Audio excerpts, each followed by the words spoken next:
আজ আমার বর এসেছে, তো বরের ডিমান্ড যে ডিমের কারি খাবে। তো আমার স্টাইলে আমি বানাবো ডিমের কারি। তো তোমরা দেখতে থাকো আমি কি করে বানাচ্ছি।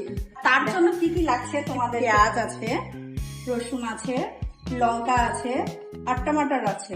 এগুলোকে পুরোটাকে আমি পেস্ট করে নিচ্ছি। তো আমি এই যে পেস্ট করে নিলাম, যেটা তোমাদেরকে দেখিয়েছিলাম, টমাটোর, পেঁয়াজ, রসুন আর লঙ্কা যেটা পেস্ট করে নিয়েছি, এটা হয়ে গেছে। এটা সাইডে রেখে দিলাম। তারপর সেদ্ধ করে নিয়েছি ডিম, এটা এখনো ছুলতে বাকি আছে, এটা ছুলবো। আর কিছু টমাটোর আর পেঁয়াজ রেখেছি, এটাও লাগবে সঙ্গে। তো ডিমটা দেখো ছুলে নিয়েছি। তারপরে একটু হলুদ দিব, হলুদ দিয়ে দিচ্ছি, একটু লবণ দিব,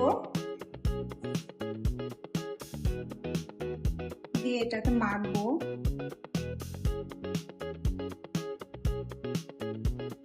প্যানটা গরম হয়ে গেছে, তো আমি এখন তেল দিয়ে দিচ্ছি।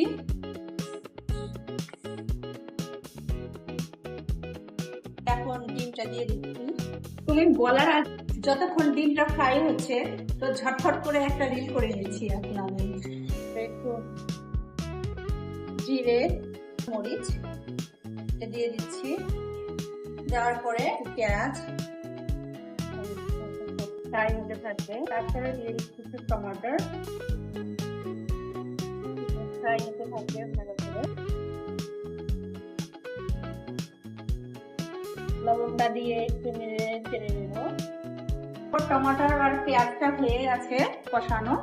তো আমি এখানে দিচ্ছি একটু হলুদ, তারপরে দিয়ে দিব একটু ধনিয়া গুঁড়ো, একটু ধনিয়া গুঁড়ো। তো শুকনো লঙ্কা একটু কম দেব, কারণ কাঁচা লঙ্কা পেস্ট অনেকটাই দেওয়া আছে।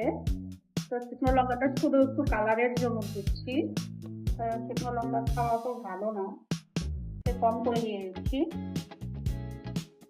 তারপর আমি দিয়ে দিচ্ছি যে পেস্ট ছিল আমার, পেস্ট দিয়ে দিচ্ছি পুরোটাই ওখানে। পেস্ট দিয়ে আমাকে অনেকটাই এটা টাইম লাগবে পেস্ট করতে।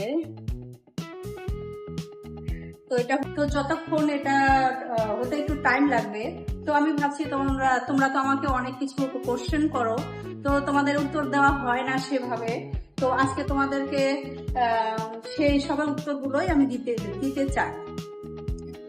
কষানো হয়ে গেছে, তেল ছেড়ে দিয়েছে, এই যে দেখো। তো আমি এখন জল দিয়ে দিব।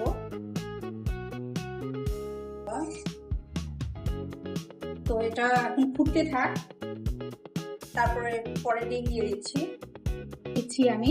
আমার রান্না হয়ে গেছে, কি সুন্দর কালারও এসেছে। রান্নাটা মনে হয় টেস্টি হয়েছে, দেখে তো মনে হচ্ছে। হয়ে গেছে আমার রান্না, মনে হয় তো টেস্টি হয়েছে আর আজ রান্নাটা। তো হাজবেন্ড মনে হয় তারিফই করবে আমার রান্নার, আমি জানি।